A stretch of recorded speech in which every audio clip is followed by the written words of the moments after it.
반갑습니다. 골든마우스 인사드립니다. 다가구 주택이나 상가주택을 갖고 있는 분들은 담보대출, 대출 절대 갚지 마세요. 기존에 있는 담보대출 같은 경우를 이용을 하시는 레버리지 효과를 이용하시는 게 낫지, 다 갖고 나서 다시 대출을 일으키려고 하면은 아예 안 나옵니다. 예를 들어서 이야기해 보도록 하겠습니다. 상가주택입니다. 지하 1층에 지상 3층 옥탑까지 있는 건물인데요. 보증금은 5억 정도 나옵니다. 5억에 한 300 정도 나와요.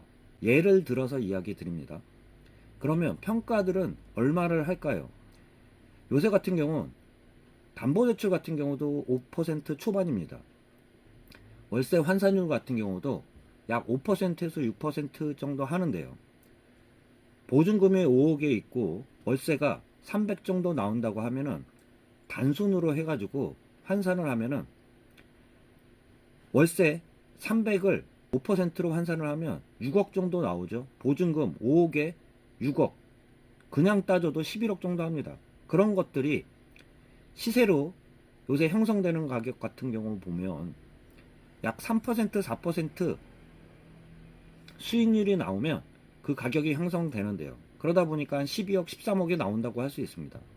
그러한 건물에 융자가 한 1억 정도가 있었어요.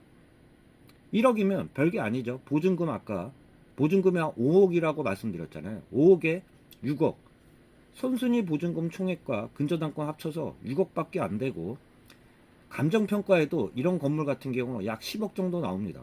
그런데 60%까지 되어 있는 그러한 근저당권 같은 경우가 대출이 무섭다고 다 갚으면 새로 대출을 일으키면 전혀 안 나오는 경우들이 있는데요.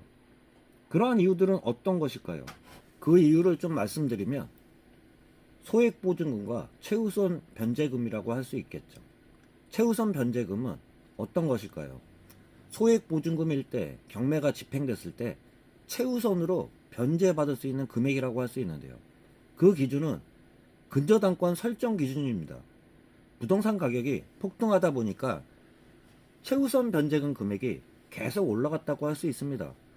2023년 2월 21일 기준으로요.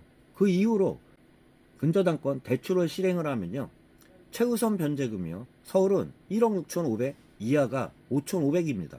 수도권 과밀억제권요, 1억 4,500 이하는 4,800, 광역시는 8,500 이하가 2,800만원, 기타 지역 같은 경우는 소액보증금이 7,500 이하일 때는 2,500을 최우선 변제로 받을 수 있다고도 할 수 있겠죠. 기준으로만 좀 이야기 드리면 2001년 기준으로 해서는요, 서울 과밀억제권 같은 경우는 4천만원 이하일 때가 1,600이었습니다. 10년 단위로 끌어볼까요?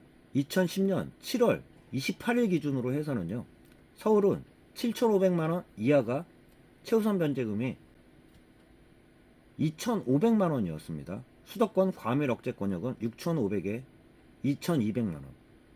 지금 기준으로 10년 전만 봐도 최우선 변제 금액이 2,500에서 5,500까지 올라갔습니다. 수도권 과밀억제권역만 봐도요, 6,500 이하가 2,200만원에서 지금 현재 2023년 2월 21일 새로 대출을 일으키면 1억 4,500 이하가 4,800 이하라고 할 수 있겠죠. 그만큼 최우선 변제금이 올라가다 보니까 은행에서도 대출이 실행이 안 된다고도 할 수 있겠죠.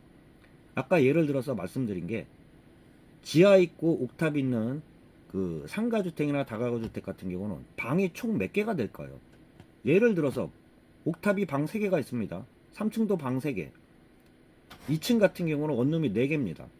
1층은 상가고 지하는 원룸이 한 3개에서 5개 정도 된다 그러면 총 방이 15개가 될 거 아니에요.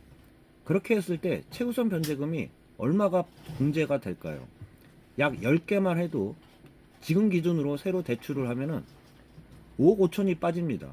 거기다 방 5개를 더 뺀다 그러면 약 한 3억, 2억 5천에서 3억 정도가 최우선 변제 금액으로 빠지다 보니까 기존에 있는 대출을 갚지 않았다면 상관이 없겠지만 다 갚고 새로 지금 현재 기준으로 대출을 실행을 하면 전혀 안 나옵니다.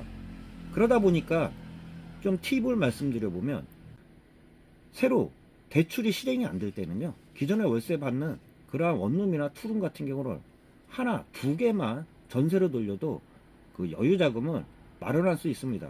그렇지만 기존에 있는 대출을 갚지 않았다고 하면은 그 이자는 충분히 나오고도 유지하면서 여윳돈이 나왔을 텐데요.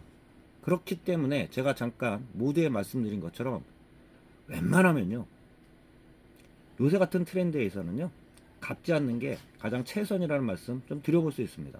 참고하시길 바라면서 영상 마치도록 하겠습니다. 골든마우스였습니다.